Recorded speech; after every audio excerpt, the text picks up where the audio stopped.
High দর্শক বন্ধুগণ, MLT ভাষার পক্ষ থেকে তোমাদের সকলকে স্বাগত জানিয়ে আজকে একটি গুরুত্বপূর্ণ আপডেট নিয়ে আলোচনা করব।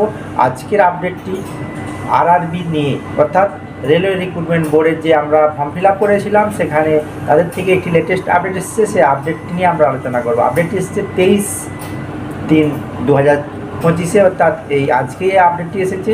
সেখানে বলেছে government of India ministry of railway recruitment board থেকে এসেছে, যেখানে বলেছে CEN 042024 paramedical notice regarding tentative schedule of computer based test or the post of paramedical ক্যাটাগরিতে যে কম্পিউটার বেসড টেস্ট হবে তার এই আপডেটটি এসেছে।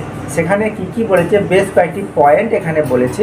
এবং আমরা যারা এই আরআরবিতে অ্যাপ্লাই করেছিলাম, অর্থাৎ আরআরবিতে যে প্যারামেডিক্যাল পোস্টের জন্য যে আমরা অ্যাপ্লাই করেছিলাম, সেক্ষেত্রে নার্সিং থেকে শুরু করে আরও যে সমস্ত প্যারামেডিক্যালের যে রিক্রুটমেন্টের জন্য আমরা অ্যাপ্লাই করেছিলাম, সেক্ষেত্রে তাদের একটা কম্পিউটার বেসড টেস্ট খুব শীঘ্রই হওয়ার সম্ভাবনা আছে। তো আমি এই নোটিফিকেশানটি প্রথম থেকে শেষ পর্যন্ত পুঙ্খানুপুঙ্খানুভাবে আলোচনা করছি। অবশ্যই তোমরা দেখে নিও, যাতে করে তোমাদের যারা এই অ্যাপ্লাই করেছিল তারা কিভাবে এই পরীক্ষার জন্য যে টেন্টেটিভ ডেটটি দিয়েছে, সেখানে তার আগে তোমরা কিভাবে অ্যাডমিট কার্ড ডাউনলোড করবে এবং অ্যাডমিট কার্ড ডাউনলোড করার পরে তোমরা কি ডকুমেন্ট সঙ্গে নিয়ে পরীক্ষা হলে যেতে হবে, এবং সেই সংক্রান্ত আরও সমস্ত তথ্য এই ভিডিওটির মাধ্যমে তুলে ধরার চেষ্টা করব। তা দর্শক বন্ধুগণ, অবশ্যই ভিডিওটি প্রথম থেকে শেষ পর্যন্ত দেখো, যাতে করে সমস্ত কনফিউশন দূর হয়ে যায়। তো আমি একে একে পয়েন্ট ওয়াইজ যে নোটিফিকেশানটি বেরিয়েছে, নোটিফিকেশানটি একে একে আলোচনা করার চেষ্টা করছি। তো প্রথমে 1 নম্বর বলছে tentative exam schedule for above the CEN under, যে প্যারামেডিক্যাল পোস্টের জন্য যেগুলো কম্পিউটার বেসড টেস্ট হবে, সেখানে বলেছে এক্সামের date computer based test 28 April 2025 থেকে হবে 30 এপ্রিল 2025-এর মধ্যে। এই 3 দিনের মধ্যে পুরো পরীক্ষাটি কমপ্লিট হবে। আর 2 নম্বর অপশানে কী বলছে, the link of viewing the exam city and date and downloading the travel authority for SC/ST candidate will be made live 10-day prior exam the official website, অর্থাৎ এক্সামের 10 দিনের আগে এই হচ্ছে কি ডিটেলসটা তোমরা ডাউনলোড করে নিতে পারবে। তারপর নেক্সট কি বলেছে, downloading call letter will be start the pilot exam date mention the exam city and date intimate link, অর্থাৎ মানে যে পরীক্ষাটি হবে, অর্থাৎ কম্পিউটার বেসড টেস্ট হবে 28 এপ্রিল থেকে 30 এপ্রিলের মধ্যে, তার ঠিক 4 দিনের আগে কল লেটারটি তোমরা ডাউনলোড করে নিতে পারবে।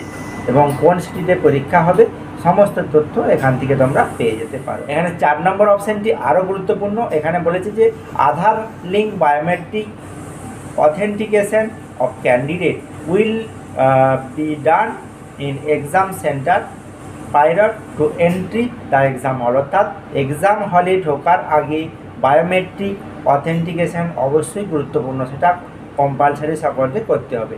Candidate are requested to bring their original Aadhaar কার্ডটি সঙ্গে আনতে হবে, অথবা print out of verified Aadhaar card, অর্থাৎ ভেরিফাই আধার কার্ডটিও সঙ্গে আনতে হবে। তারপরে কি বলেছে, candidate are advise to authenticate their identification through Aadhaar ভেরিফিকেশানের মাধ্যমে অবশ্যই তাকে অথেন্টিকেট করতে হবে, অর্থাৎ যদি সেটা আনলক না থাকে অবশ্যই আনলক করতে হবে।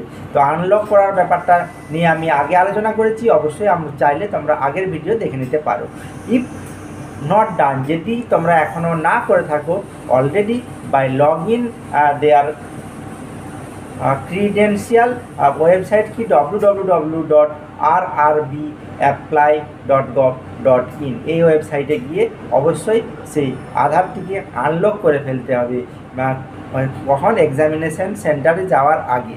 তা না হলে কি হয়, এই যে যদি আনলক না করা থাকে তাহলে বায়োমেট্রিক অথেন্টিকেশনটা কমপ্লিট হবে না, সেক্ষেত্রে তোমার পরীক্ষা ক্যান্সেল হলেও হতে পারে। এরপরে নেক্সট অপশান কী বলেছে, 5 নম্বর পয়েন্ট কী বলেছে, candidate including those who have verify Aadhaar during the application submission stage require their own interest ensure their Aadhaar remaining unlock and ওই যে আগেই বললাম যে অবশ্যই আনলক করে তোমাকে নিয়ে যেতে হবে before the exam centre. Exam সেন্টারে যাওয়ার আগে অবশ্যই তোমাকে এই কী করতে হবে, আনলক করে যেতে হবে, আধারটিকে আনলক করে যেতে হবে, তা না হলে পরীক্ষার ক্যান্সেল হলেও হতে পারে। আর কি বলেছে 6 নম্বরে, ক্যান্ডিডেট আর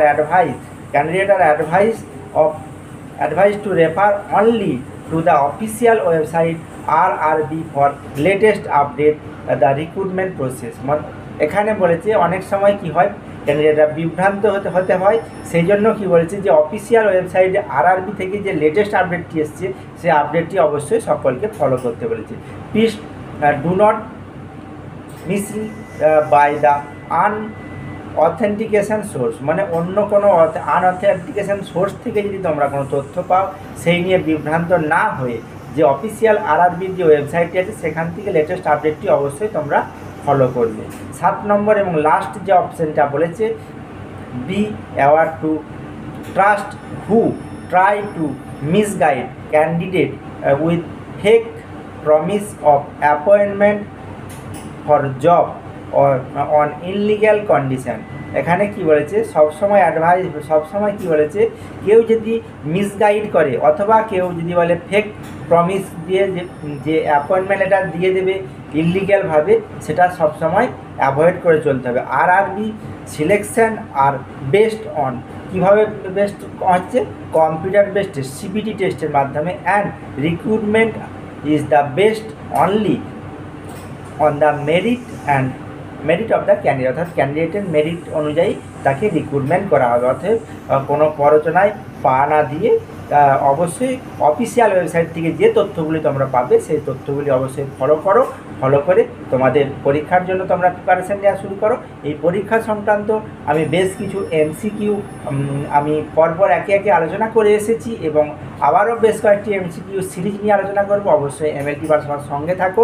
যদি কোনো সমস্যা হয় অবশ্যই আমাকে কমেন্ট সেকশনে কমেন্ট করে জানাতে ভুলো না। তো আজকে আমরা সেই RRB যে অফিসিয়াল ওয়েবসাইট থেকে লেটেস্ট আপডেটটি এসেছে, অর্থাৎ যে আমরা অ্যাপ্লাই করেছিলাম সেই লেটেস্ট আপডেটটি নিয়ে আমরা এখন আলোচনা করলাম। সেখানে বলেছে যে পরীক্ষাটি হবে RRB কম্পিউটার বেস টেস্ট 28শে এপ্রিল থেকে 30শে এপ্রিল, এই 3 দিনের মধ্যে কম্পিউটার বেস টেস্টটি হবে। এবং কাদের কবে পরীক্ষাটি হবে তার হচ্ছে কোথায় সেন্টার পড়বে তার 4 দিন আগে কল লেটার তারা ডাউনলোড করে সেখান থেকে ডিটেলস পেয়ে যেতে পারবে। তো এই ডিটেলস নিয়ে আমরা আলোচনা করলাম এবং এরপরে যে কোনো আপডেট RRB সংক্রান্ত আসলে অবশ্যই আমার চ্যানেলটি সাবস্ক্রাইব করে রাখো, সেখানে তোমরা সঙ্গে সঙ্গে পেয়ে যাবে। তো আজকে এই পর্যন্তই, ধন্যবাদ।